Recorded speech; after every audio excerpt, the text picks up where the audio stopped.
8 محرم الحرام ہے، 9 اور 10 اور 11۔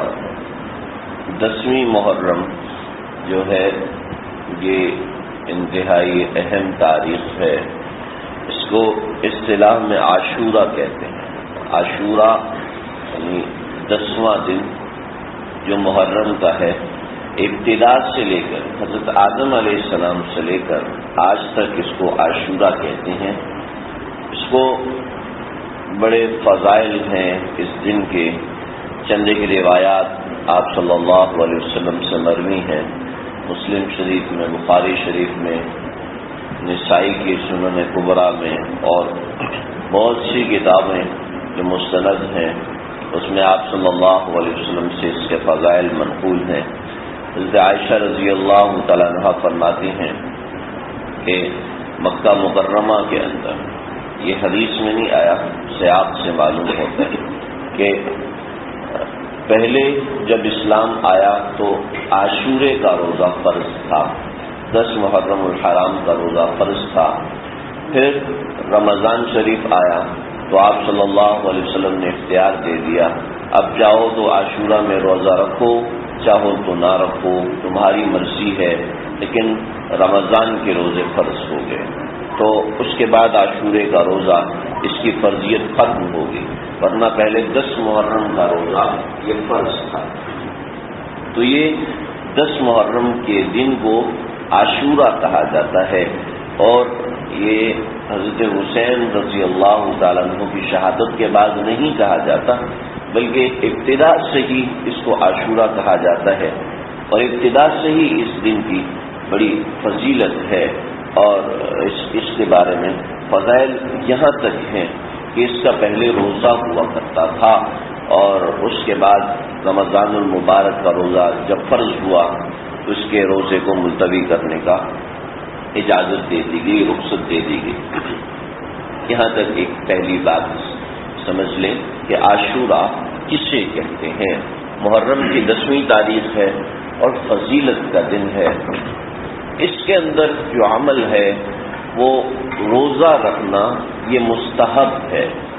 مستحب کو کبھی مسنون بھی کہہ دیتے ہیں، اگر آپ کہیں مسنون سنیں تو اس کی یہ وجہ ہوگی، اصل اس کی یہ ہے کہ 10ویں محرم الحرام کا روزہ نفلی روزہ ہے، مستحب ہے، رکھنے کی بڑی فضیلت ہے۔ 2 روایات آئی ہیں، آپ صلی اللہ علیہ وسلم نے فرمایا کہ جو 10 محرم کا روزہ رکھے گا، مجھے اللہ کی ذات سے امید ہے کہ اللہ اس کے پچھلے گناہوں کو معاف فرما دیں گے۔ پچھلے 1 برس کے گناہوں کو اللہ تعالیٰ معاف فرما دیں گے۔ گناہ کے معافی ہونے کی تفصیل آپ سن چکے، کئی دفعہ سن چکے ہیں کہ یہ صغیرہ گناہوں کی معافی ہوتی ہے۔ اگر کسی نے حق مارا ہے تو وہ معاف نہیں ہوگا، کسی کی نماز قضا ہے تو وہ قضا ادا کرنا ضروری ہوگا، تو یہ پچھلے 1 سال کے گناہ معاف ہوں گے۔ دوسری فضیلت بھی بہت سی کتابوں میں آئی ہے، آپ صلی اللہ علیہ وسلم نے فرمایا کہ رمضان کے بعد افضل الصیام بعد رمضان، کہ روزوں میں سب سے زیادہ افضل ترین روزہ وہ محرم کا روزہ ہے، عاشورے کا روزہ ہے، یعنی محرم کی 10ویں تاریخ کا روزہ ہے۔ مسلم شریف کی روایت ہے، بڑی مستند اور معتبر روایت ہے، اور بھی دیگر کتابوں میں ذکر ہے۔ تو یہ 10ویں محرم کا جو روزہ ہے تو اس کی یہ فضیلت ہے کہ رمضان کے بعد سب سے افضل روزہ یہ 10ویں محرم کا ہے۔ طریقہ کار اس کا یہ ہے کہ آپ صلی اللہ علیہ وسلم نے جب مدینہ شریف تشریف لائے اور دیکھا کہ 10 محرم کو تو یہود بھی روزہ رکھتے ہیں، تو پوچھا کہ تم روزہ کیوں رکھتے ہو؟ کہنے لگے بنی اسرائیل کو اللہ نے فرعون سے جن میں نجات دی تھی، تو حضرت موسیٰ نے شکرانے کے طور پہ 10ویں محرم کا روزہ رکھا تھا۔ تو آپ صلی اللہ علیہ وسلم نے فرمایا انا احق بموسیٰ منکم، میرا موسیٰ کا تمہارے اوپر زیادہ حق ہے، لہٰذا میں بھی 10 محرم کا روزہ رکھوں گا، لیکن خالف المشرکین، خالف اليہود والنصارى، کہ یہود اور نصارہ کی مخالفت اس طریقے سے کرنی ہے کہ اگلے برس اگر میں زندہ رہا تو میں 2 روزے رکھوں گا تاکہ ان سے مشابہت نہ ہو جائے، 9-10 کا یا 10-11 کا۔ تو علماء نے لکھا ہے کہ بہتر یہ ہے کہ 9-10 کا یا 10-11 کا 2 روزے رکھے جائیں۔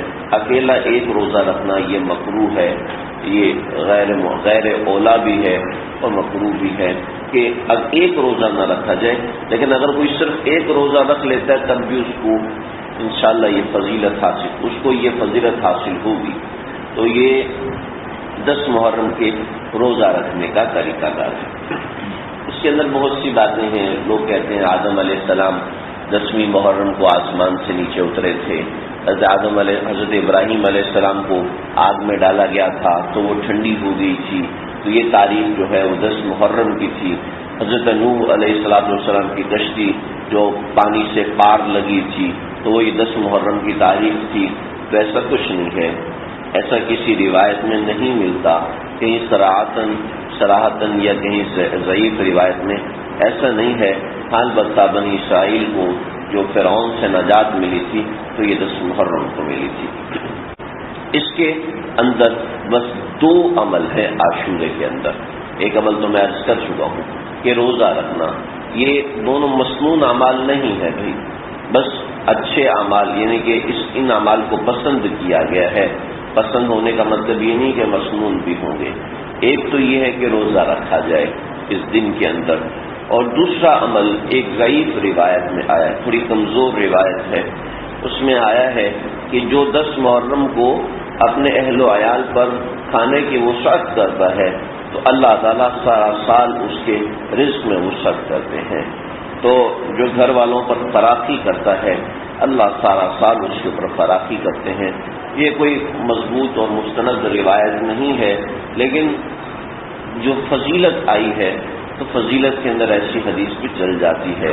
چنانچہ اگر کوئی وسعت کرتا ہے 10 محرم کے دن میں، 9 محرم کا دن شروع ہونے کے بعد 9 محرم کی مغرب کے بعد سے لے کے 10 محرم کی مغرب تک اگر کوئی اس دن میں وسعت کرتا ہے اپنے گھر والوں کے اوپر تو انشاءاللہ اللہ سے امید ہے کہ وہ اس کے اوپر پورا سال رزق کی وسعت رکھیں گے، تو اس کا بھی کوشش کر کے اہتمام کریں۔ تو عاشورہ میں 2 کام ہوگا، پہلا کام روزہ رکھنا، دوسرا اپنے گھر والوں پر خوشادگی کرنا۔ یہ عام دنوں میں بھی بہت مستحسن اور اچھی چیز ہے، گھر والوں پر خوشادگی کی جائے، لیکن اس دن کے اندر چونکہ فضیلت کسی حدیث میں آ چکی ہے تو لہذا کوشش کر کے اس کا اہتمام کرنا چاہیے۔ بس یہ 2 کام ہیں جو کہ اچھے سمجھے گئے ہیں۔ اس کے علاوہ کھچڑا پکانا اور کھیر تقسیم کرنا اور پانی تقسیم کرنا یہ نہ کوئی سنت طریقہ ہے اور نہ کوئی صحابہ سے ثابت ہے، نہ ہی مستحسن طریقہ ہے، بلکہ یہ مشابہت کی وجہ سے نہیں کرنا چاہیے کہ کھچڑا پکا کے گھروں میں تقسیم ہو رہا ہے اور پانی پلایا جا رہا ہے اور محرم کا دودھ بھیجا جا رہا ہے، تو نئی رسمیں نکلتی جا رہی ہیں، اس کی مخالفت کرنی چاہیے۔